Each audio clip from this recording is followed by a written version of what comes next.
Just another routine mission. Why do they always say that before a mission? Of course it's routine. You haven't done anything yet. It's everything that happens along the way. The choices you make, the paths you choose, that turn the routine into anything but. Of course, that's how it started. A routine mission, answering a distress call.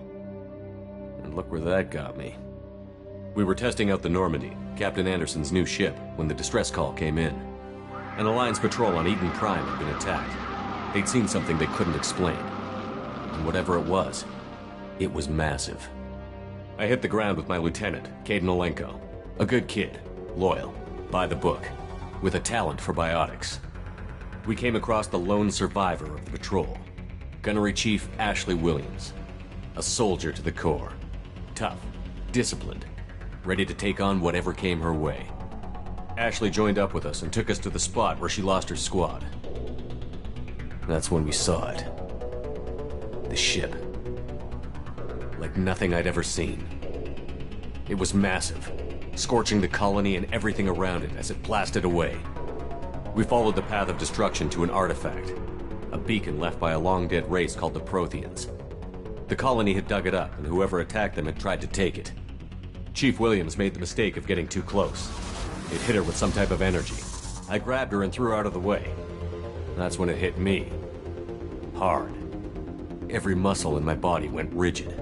I couldn't move, could barely breathe. Everything went black. And then I saw something. A vision. Dream. A nightmare. By the time I woke up, we were halfway to the Citadel on our way to meet the Council. I was expected to explain what I'd seen. Anderson came along. So did Adina, our political representative on the Citadel. With those two heavyweights, it seemed reasonable we could persuade the Council that the ship we'd seen was a potential threat. As was the individual behind the attacks. The main suspect for the Eden Prime massacre was a Turian Spectre named Saren. He'd been seen by one of the survivors from the colony at Eden Prime, and there was some evidence to suggest that the ship was connected to Saren. But even Adina's pointed accusations weren't enough to convince the Council. They just couldn't believe one of their chosen elite Spectres could be guilty of something like that. They needed proof, which meant I needed proof. Fortunately, I wasn't alone in my search. Garrus, another Turian, wanted to help. A top agent for Citadel Security. Despite orders from his superiors that he shouldn't get involved, he told me he was suspicious of Saren, and he had some useful leads. More importantly, he was willing to share them. That led me to Rex, the biggest, nastiest looking Krogan bounty hunter I'd ever seen. He turned out to be more than just a brute. It was his intel that led to a fugitive with incriminating evidence on Saren.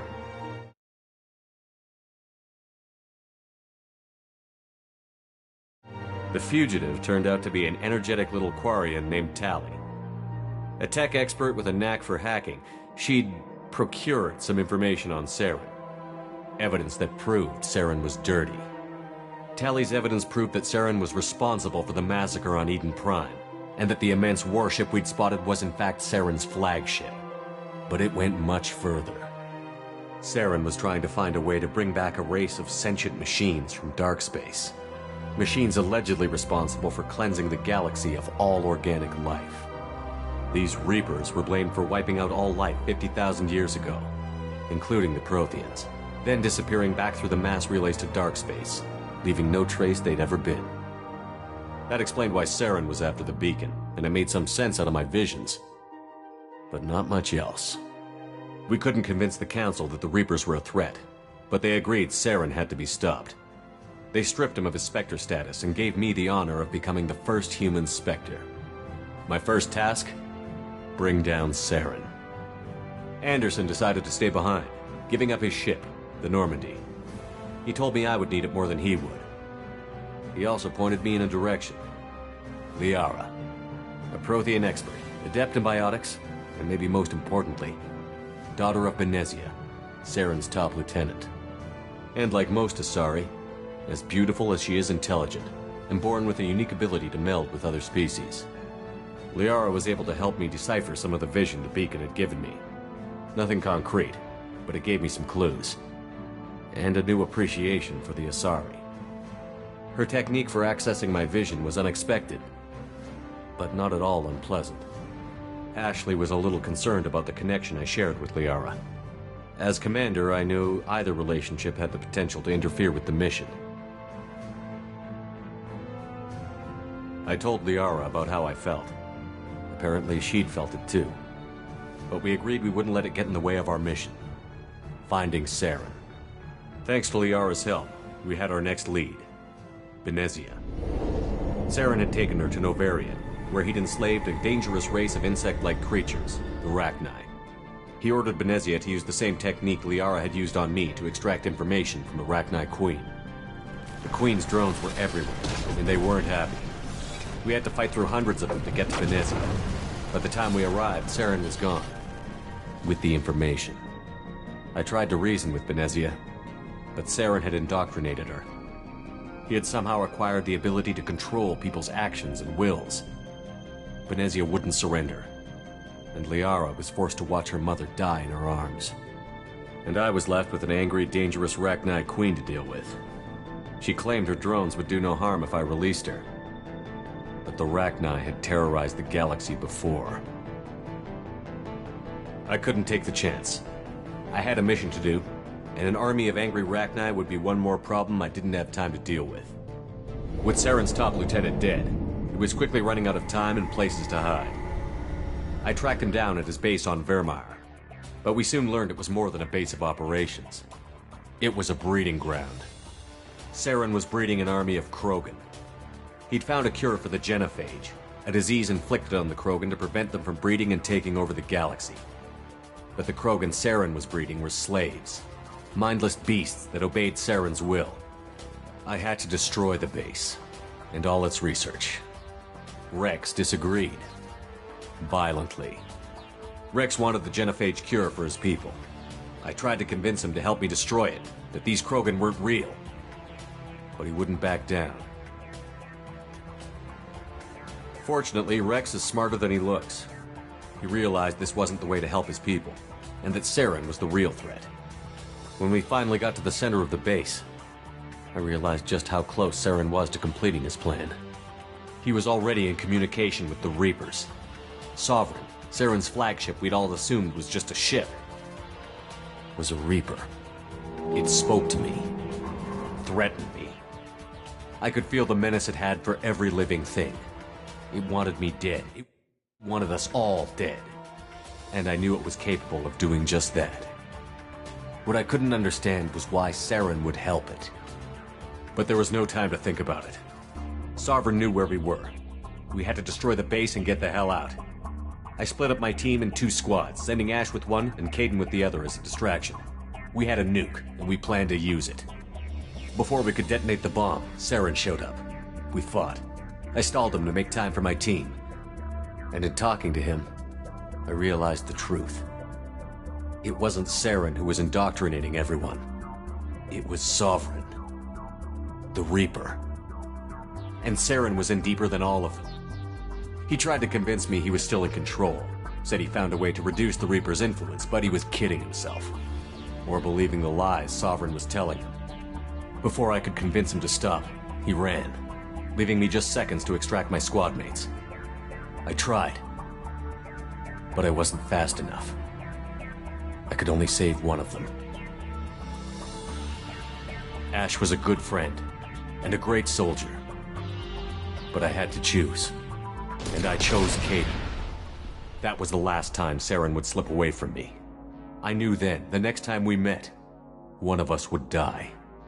With my team mostly intact, we chased Saren and his army to Ilos, a long-lost planet that had once belonged to the Protheans. As we prepared for what we knew would be a desperate fight, I spoke to my crew. We were just one ship, against Saren's growing army.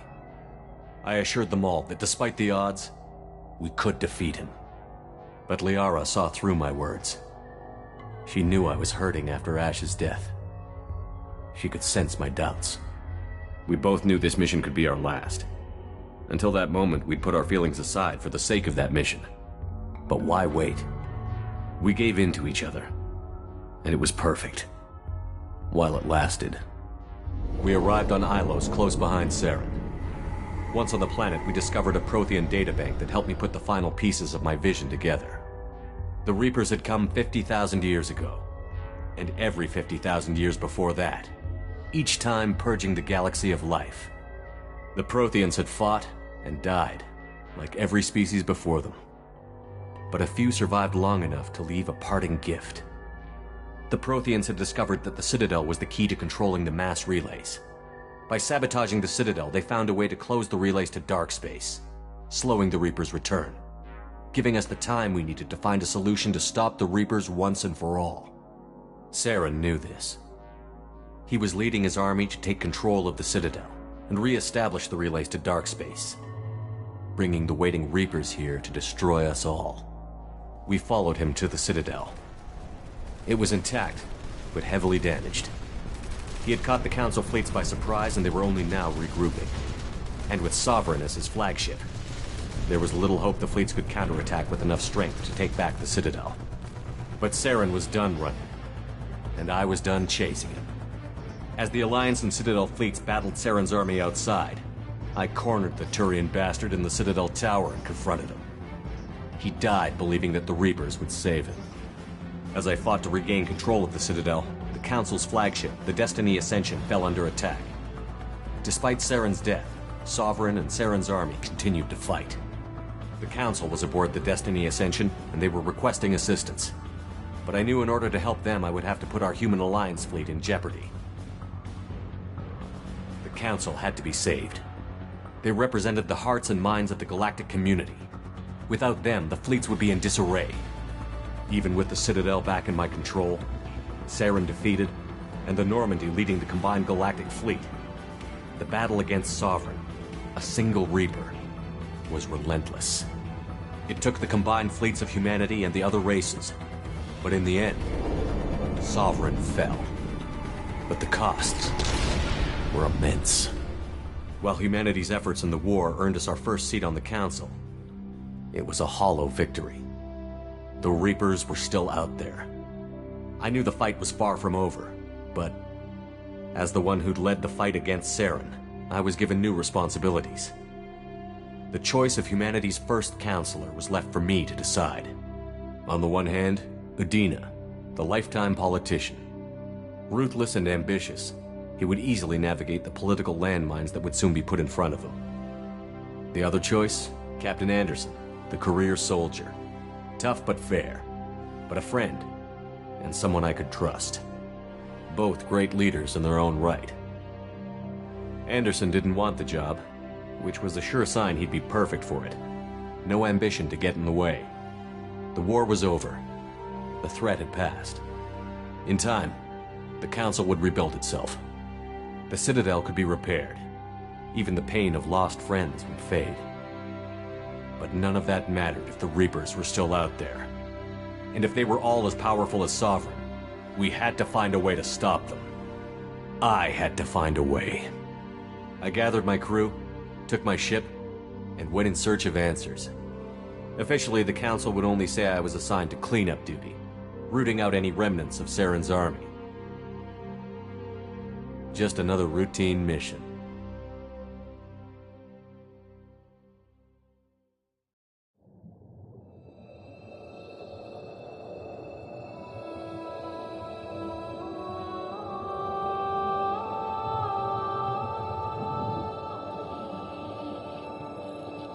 Commander Shepard has been recovered. The Lazarus Project will proceed as planned.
He's reacting to outside stimuli.